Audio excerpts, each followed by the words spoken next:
蛇、市长及比丘。我出家做比丘，待在泰国的时间有8年多，大部分的时间我都待在森林道场，跟蛇住在一起。当我在1974年抵达时，人们告诉我，在泰国有100种的蛇，99是有毒的，它们是会咬死人，另外那1种则会勒死你。在这段时间里，我几乎每天都看到蛇。有一次，我在茅棚里踩到一条6尺长的蛇，我们2个都跳了起来，还好是朝着相反的方向。我时至有一天清晨，在一条蛇身上撒尿，因为我以为那是一根棍子。当然我向它道歉，可能这条蛇还以为是被圣水加持呢。还有一次，当我在一场疑点中唱诵时，有一条蛇爬上其中一位比丘，一直到爬到他的肩膀时，这位比丘才转头去看，这条蛇同时也转过来看着他。我停止唱诵，在这可笑的几秒钟里，比丘与这条蛇互视彼此，然后比丘小心谨慎地弹他的袈裟，蛇便溜走了。于是我们继续唱念。作为森林僧，我们受到的训练是要对一切众生培养慈悲心，对蛇尤是，我们关心他们的安乐。这也是在那段日子里从来没有一位出家人被蛇咬的原因。在泰国，我看过2条巨大的蛇，第一条是蟒蛇，至少有7公尺长，它的身体跟我的大腿一样粗。看到这么大的东西时，你几乎会不可置信地愣住，它确实是真的。几年以后，我又看到它，在那个道场，很多出家人也看过它。有人告诉我它已经死掉了。另一条巨蛇是眼镜蛇王，住在泰国的雨林中。有一天，我感到空气里放出电来，脖子上的汗毛全都竖立起来，我的感官莫名其妙地变得极为敏锐，这是第一次我感受到它的存在。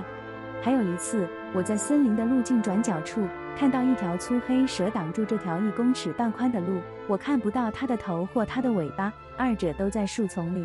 它正在移动着，盯着它的动作。我以路面的宽度来计算着那条蛇的长度，一直到7个路面宽时，我才看到它的尾巴。那条蛇长度超过10公尺，我确实看到。我告诉当地的村民，他们告诉我那是眼镜蛇王，一条巨型的阿姜查的一位泰国出家弟子，凭着实力，他现在是个有名的老师。有一回，他跟几位出家人在森林里打坐，有个声音令他们全部睁开眼睛，一条眼镜蛇王朝着他们爬来。在泰国，眼镜蛇王有1步蛇之称，因为在它咬了之后，只剩1步的时间，再1步即死。这条眼镜蛇王爬到这位长老比丘那儿，举起他的头，跟比丘的头一样高，并张开他的头冠，发出嘶嘶的声音。此时，如果是你，你会怎么办？逃跑是浪费时间，那些大蛇跑得比你快多了。这位泰国比丘微笑，温柔地举起他的右手，轻轻拍着眼镜蛇王的头，以泰国话说：“谢谢你来探望我。”所有人都目睹了这一幕。这是一位很特别的比丘，心地非常仁慈。眼镜蛇王停止了嘶嘶之声，收起他的冠，将他的头低放到地面，然后去看另外一位比丘。嘶嘶，眼镜蛇看着另外一位比丘。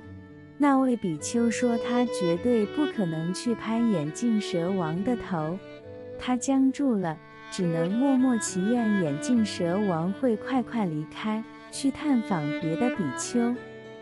那位拍服眼镜蛇王的泰国比丘曾经待在我们澳洲的道场几个月，当时我们正在盖大殿，还有好几件建筑案在等着当地的议会批准。